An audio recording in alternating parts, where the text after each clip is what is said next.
Well, most Canadians are incredibly familiar with this legendary Olympic figure skating duo of Tessa and Scott Moir, winning 3 gold medals and 2 silvers during their competitive days. And despite now having hung up the skates for good, they continue to support the next generation of skaters in their own way as the Winter Games get underway next month. Here is part 1 of my conversation with the duo. Okay, Tessa and Scott, great to see you. Great to have you on CP24 Breakfast today. I mean, this is such an exciting time. The Milan Cortina Olympics are just around the corner. You both obviously have so much Olympic experience, and you've just watched the Skate Canada Nationals over the last couple of weeks. Tessa, I'll start with you. Canada, ice dancing, whether it's you and Scott or the other amazing dancers we've had, what are your thoughts going into the games coming up in terms of Canadian ice dancing? Oh, well, I mean, Scott's really the right person he's the qualified one now to answer this question. But I will say, I'm cheering for the coach now. I'm cheering for the guy at the boards, putting out the teams to skate. I'm so proud of Scott. I mean, Canada, as always, is a powerhouse in skating. Scott says this all the time, but like, we really got to stand on the shoulders of giants with so many legends that came before us. And we were so lucky to navigate through this Canadian system that offered so much support. I cannot wait to be a fan. I'll be at the games. It'll be my first Olympic experience as a non-athlete. Wow. So as a regular human without all the pressure. And I'm so looking forward to cheering on our Canadian contingent. Yeah. So Scott, obviously you are the current coach right now. So yeah, you've got the analysis side of things. What do you make of this team that Canada is going to be sending over to Italy?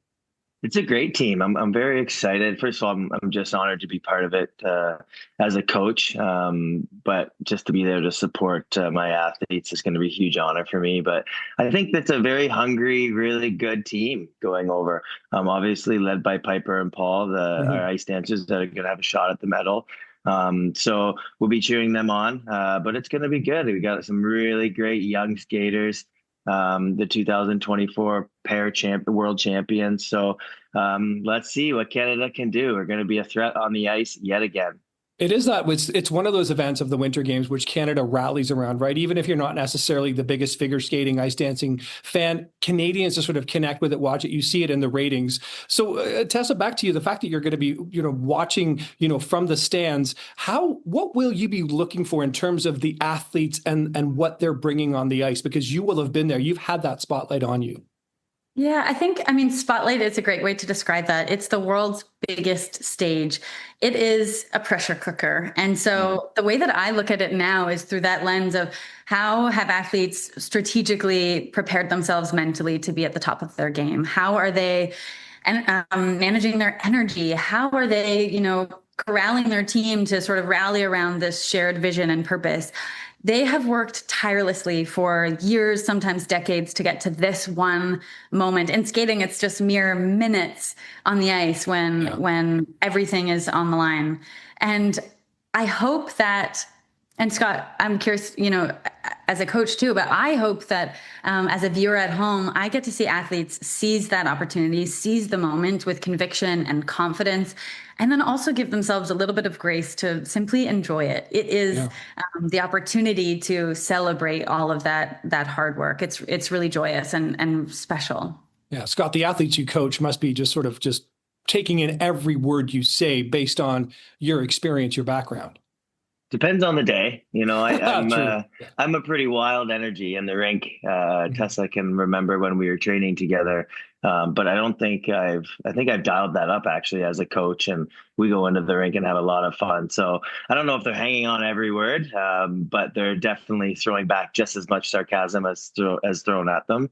But no, I'm very proud, as I said, to be at the boards. It's a very different feeling. It's so cliche, but so many people said to us, just make sure that you're present and take it in and enjoy the experience. Mentors like Marnie McBean and David Pelletier saying that to us. And we were so lucky to have those people because we were able to literally waltz into a home Olympics in Vancouver and take advantage of the opportunity to come away with gold. And I try and kind of share those tidbits and like Tessa talked about, all the major moments, the major mentors that we had, kind of pass along that same advice, just so when you skate over the Olympic rinks for the first time, you're at least a little bit prepared for the shock and the nerves that you're definitely going to feel. the support that athletes require, getting to the games and, being a part of this. And OLG, you've benefited from this program as well. This is such an enormous deal here. We talk a lot about Canadian athletes and support they need. The program that you're talking about today here, Tessa, for athletes, how crucial is this? Oh, it is everything. I mean, I cannot overstate the importance of funding, like physiotherapy, extra ice time, coaching costs, in our case, costumes. At the time when Quest for Gold, a program within the OLG ethos, came into our lives, I mean, that was absolutely critical to our elevating our performance. And when you play lottery with OLG, you are helping to support communities across Ontario and programs like Quest for Gold that really make a difference in the lives of so many amateur athletes, and some of whom are coached by you, Scott. That's interesting. Yeah, you've got a real connection, Scott. Yeah. Yeah. I mean, I can remember when Quest for Gold came into our lives, and it really was at a moment when we were scraping together every dollar to try and, chase our Olympic dream. And it was so important. I mean, Tessa and I, everyone knows us on the Olympic stage in 2010 and 2014 and 2018, having that success. But there were many moments leading up where we needed support from a program like Quest for Gold, and they were really there for us. And now it's cool to see my athletes, kids from small communities in Ontario, getting this Quest for Gold funding. It comes from lottery players at the OLG. It's a cool connection. Yeah, that is amazing. Listen, it's great to talk to both of you. We're kind of a bit tight on time. I don't want to throw one fun bonus question at each of you, though. It's not figure skating related, but it's ice related. Heated rivalry. Thoughts? Oh, Scott, have you watched it yet? I'm waiting. Okay, you have to, maybe for your plane ride over. Oh, I don't know. So no spoilers for him, Tessa, but let's get your thoughts. It's so good. I'm obsessed. Have you watched it? I've watched parts of it with my wife. My wife is obsessed, I think, probably like you here. And I haven't quite caught up to it that she has. But yeah, I mean, it's a compelling show with great characters, well written. And I understand it's true to the books as well. Yeah, well, that I'm not sure of, but made in Canada, how cool that it has just skyrocketed. And there's a reason that it's worked its way into the hearts of so many people across the world. It's compelling and endearing. And I think it's just so refreshing. It's a story that ought to be told and explored. Totally. Scott, we'll get your thoughts on it after the games, I guess. Yeah, I have to get into it here. Like I have a couple coaches in my coaches room that are just hooked and can't stop. So I'm trying not to let the spoilers come across, but I will definitely be checking it out soon. Listen, Scott, good luck to you and your athletes at the games. Really appreciate this conversation. Tessa, enjoy watching from the sidelines, and we'll be looking for you in the cutaways in the stands. That'll be something different to see. But thanks both of you for talking today. Good to see you both. Thank you so much.